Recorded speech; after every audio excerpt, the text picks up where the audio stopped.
नमस्कार, आप सभी का स्वागत है रेडियो द्वारका में।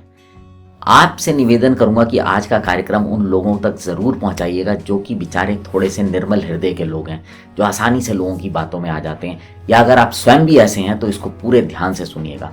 और साथ साथ उन लोगों को भी जरूर भेजिएगा जो दानवीर कर्ण को अपना आदर्श मानते हैं। उधार लेना जो है ना, वो अपने आप में एक कला है। उधार लेने वाले लोग जो हैं वो मुख्यतः दो तरीके के होते हैं। एक वो जो आदतन उधार मांगते हैं और दूसरे वो जो ज़रूरत के समय मांगते हैं। अब इन दोनों ही परिस्थितियों में उधार देने वाले को ये सोचना होता है कि उसको किन बातों का ध्यान रखना है कि वो उधार दे या ना दे।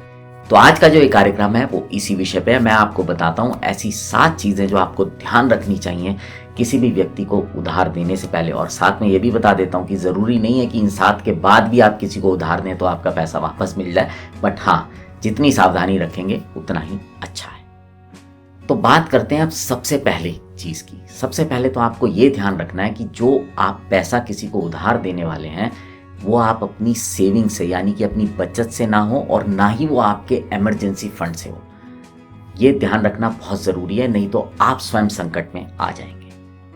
और दूसरा ये ध्यान रखें कि जब आप किसी को उधार दे रहे हैं तो ऐसा तो नहीं कि आपका बजट बिगड़ जाएगा या आप स्वयं उस उधार देने से किसी प्रकार के संकट में आ जाएंगे। तीसरी बात कि उधार उतना ही दें जितना कि अगर डूब जाए तो आपकी सेहत पे कोई असर ना पड़े। मतलब कि उधार देने से पहले सामने वाले की हैसियत देखने से ज़्यादा अपनी औकात देख लें कि आप झटका बर्दाश्त कर पाएंगे या नहीं। और चौथी चीज़ है कि उधार देते के समय वैसे तो आप जिसको उधार देंगे कोई आपका भाई बंद, दोस्त, रिश्तेदार होगा, तो कोई कानूनी कार्रवाई तो ना आप कर पाएंगे ना आपसे हो पाएगी।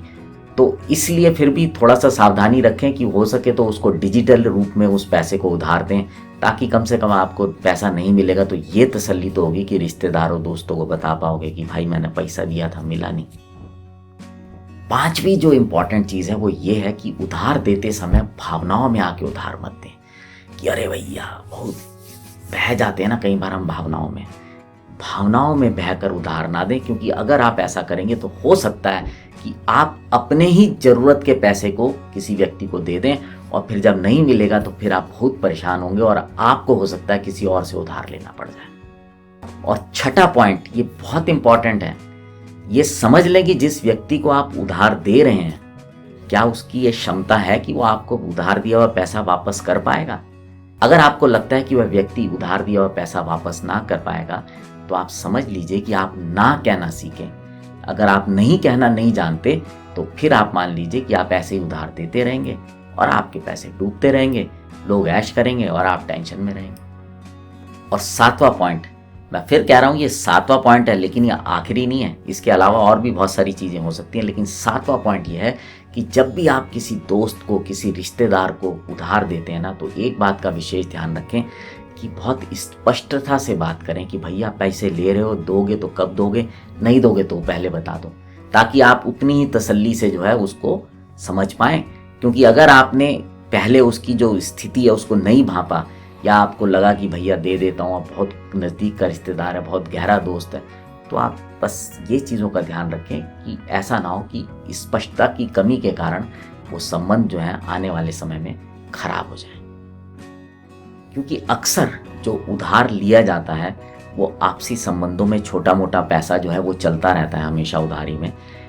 क्योंकि बड़े जो काम होते हैं, जो बड़े, जहाँ बड़ा धन इन्वॉल्व होता है वहाँ लोग बैंकों के पास जाते हैं या और ऑप्शंस ट्राई करते हैं। लेकिन छोटी जो उधारी होती है अक्सर जिसमें रिश्ते खराब होते हैं वो आपस में ली गई होती है, और वो छोटे छोटे अमाउंट होते हैं जिन पे अक्सर झगड़े भी हो जाते हैं। हम लोगों की एक सीरीज़ है जो कि हम सीए रुचि महेश्वरी जी के साथ कर रहे हैं। ये इसका नाम है पैसे की पाठशाला, जिसमें हम छोटी छोटी जो चीज़ें हैं, जो ज़रूरत की चीज़ें हैं, जो किसी भी व्यक्ति विशेष को लाभ पहुंचा सकती हैं निवेश को लेकर, उसमें हम करते हैं। उसको आप सुनिए, वो आपके ज्ञान को इस विषय में बढ़ाएगा। और साथ ही साथ साइबर क्राइम अवेयरनेस को लेकर हमारी एक सीरीज़ चल रही है IPSM हर्षवर्धन जी के साथ, उसका लिंक भी डिस्क्रिप्शन बॉक्स में है। क्योंकि साइबर क्राइम आजकल बहुत तेज़ी से बढ़ रहा है, आप उसको भी सुनिए, खुद भी जागरूक हुइए और औरों को भी जागरूक कीजिए।